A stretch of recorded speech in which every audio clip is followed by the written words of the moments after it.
Bonjour les Jedi et bienvenue sur Star Wars Artefact. Mon nom est Dominique, alias Lord Doom, et aujourd'hui, on se penche sur les cristaux Kyber artisanaux. Avant d'aller plus loin, n'oubliez pas de vous abonner à la chaîne, de cliquer sur la petite cloche pour recevoir des notifications et de liker la vidéo afin de me permettre de poursuivre mon travail. Sans plus tarder, penchons-nous sur ces cristaux d'un peu plus près. Les cristaux Kyber artisanaux ont fait leur apparition dans les mois qui ont suivi l'ouverture des deux parcs Galaxy's Edge en Floride et en Californie. Comme vous avez pu le voir dans ma vidéo d'il y a quelques semaines sur les cristaux Kyber sur Batuu, ces cristaux sont très populaires auprès des visiteurs. Ils leur permettent notamment de changer la couleur de la lame du sabre laser qu'ils ont construit au Savage Workshop, ou d'entendre la voix et les messages de chevaliers Jedi ou de seigneurs Sith lorsqu'ils sont placés dans un holocron. Tous ces renseignements sont contenus dans une toute petite puce RFID pour Radio Frequency Identification. Dans les cristaux Kyber vendus sur Batuu, il n'y en a qu'une seule. Mais pourquoi ne pourrait-il pas en contenir deux? C'est sans doute la question que se sont posées certains créateurs de cristaux artisanaux. Parmi ceux-ci, on retrouve Crafted Core et House Kybers, deux entreprises toutes petites de 2 ou 3 employés qui fabriquent des cristaux faits de résine. La première est basée aux États-Unis, tandis que la deuxième se trouve au Royaume-Uni. La plupart de leurs cristaux sont à double face. Ceci signifie qu'ils possèdent deux puces RFID, ce qui nous permet d'avoir deux cristaux dans un. Par exemple, Crafted Core a conçu une série de 4 cristaux correspondant aux 4 thèmes de sabre laser pouvant être construits au Savage Workshop.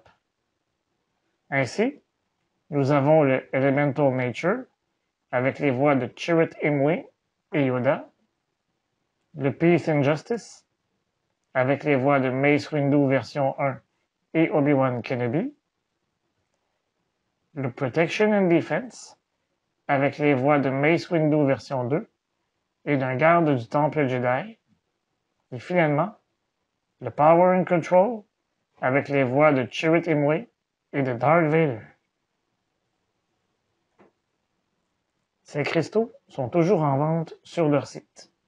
D'ailleurs, si vous décidez de vous procurer le cristal Protection and Defense, vous pourrez voir dans la description du cristal que c'est moi qui a eu l'honneur de choisir les couleurs ainsi que la voix des personnages contenus dans ce cristal. Si vous les insérez dans un sabre du Savage Workshop comme celui-ci, la lame s'illuminera d'une couleur, et si vous l'inversez, la lame s'illuminera de l'autre couleur du cristal. D'autres cristaux de Crafted Core sont à tirage limité. Il y en allait de soi pour le Ben's Crystal, qui contient la voix de Luke Skywalker et de Snoke, le Dark Fighter Crystal, qui contient 2 versions de la voix de Darth Vader, le Scavenger versus Empress Crystal contient la voix de Maz Kanata et de Darth Sidious. Le Crystal de Rescue contient les voix de Luke Skywalker et de Yoda. Finalement, The Forgotten Crystal ne contient aucune voix. Sa particularité est que si vous l'insérez avec une lame de chez Jamo's Playground, votre lame sera de couleur orange ou aqua. Cependant, cette lame est très coûteuse et se vend environ 400 $ canadiens ou 260 €. Pour leur part, House Kybers offre des cristaux avec de superbes designs, mais qui parfois ne contiennent pas de voix. Cette entreprise vous donne cependant la possibilité de fabriquer votre propre cristal personnalisé avec les couleurs et les voix de votre choix. Elle présente également certains cristaux à tirage limité, tels que celui d'Ahsoka Tano. Pour ma part, je possède le cristal 20 de 66. L'entreprise est également reconnue pour ses thématiques. Je me suis récemment procuré des cristaux du Père, du Fils et de la Fille tirés de l'arc de Mortis de la série Clone Wars. Il existe également une série de cristaux inspirés de la série The Mandalorian.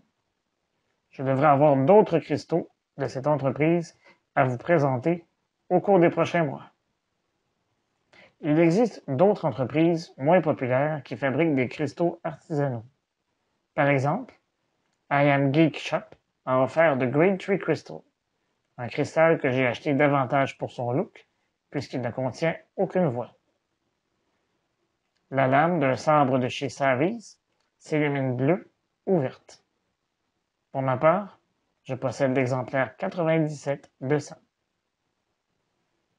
En résumé, les cristaux Kyber sont d'excellents artefacts à collectionner. Les designs sont d'une qualité nettement supérieure à ceux qui nous sont offerts sur Batuu. De plus, les cristaux à double face nous permettent d'avoir 2 couleurs de lame pour notre sabre personnalisé. Ceci peut être très pratique lors de conventions.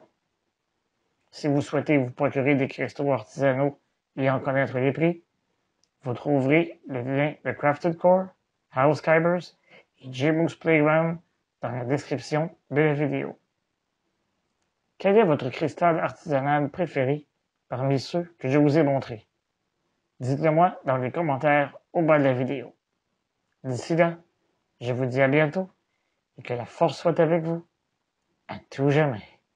Remember, the Force will be with you, always.